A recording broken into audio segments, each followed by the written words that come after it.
MM 21 নম্বর আদালতে আমরা এই মামলাটি ফাইল করেছি।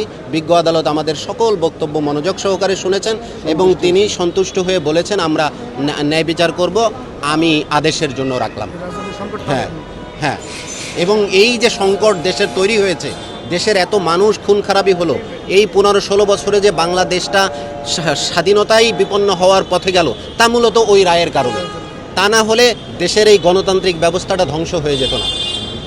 গণতান্ত্রিক ব্যবস্থা ধ্বংস হলো, বাংলাদেশের প্রতিটা সেক্টরই দুর্নীতিতে ভরে গেল, শুধুমাত্র ওই একটি মাত্র কারণ স্বৈরতন্ত্র দেশে কায়েম হলো।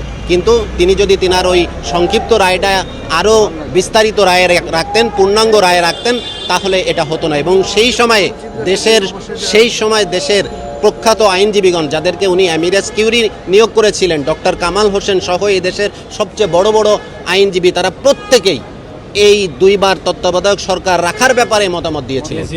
কিন্তু উনি সেই মত না রেখে সবাইকে শোনালেন তিনি সংক্ষিপ্ত রায়ে যে হ্যাঁ রাখার যেতে পারে, কিন্তু তিনি পূর্ণাঙ্গ রায় দেওয়ার সময় এটা রাখলেন না। এটা পরিপূর্ণভাবে জালিয়াতি, যেটা এতদিন কেউ এই মামলা করার সাহস করে নাই।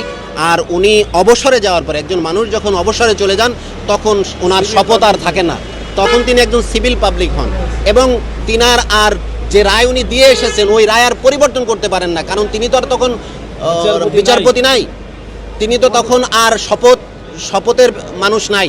যে কারণে তিনার যে রায় পূর্বে দিয়েছিলেন সেই রায় ওনার রাখার কথা ছিল, কিন্তু তিনি তা রাখেননি। এটা তিনি জালিয়াতি করেছেন মর্মে আমরা সুন্দরভাবে আমাদের পিটিশনে লিখেছি, শেয়ার মামলা হিসেবে বিজ্ঞ আদালতে দাখিল করেছি। আশা করি এ দেশের মানুষ ন্যায় বিচার পাবে, ন্যায় বিচার পাওয়া জরুরি। ওনার কারণেই এই অবস্থা তৈরি হয়েছে বলে আমরা মনে করছি। বাংলাদেশের এই অবস্থার জন্য উনি মূলত দায়ী।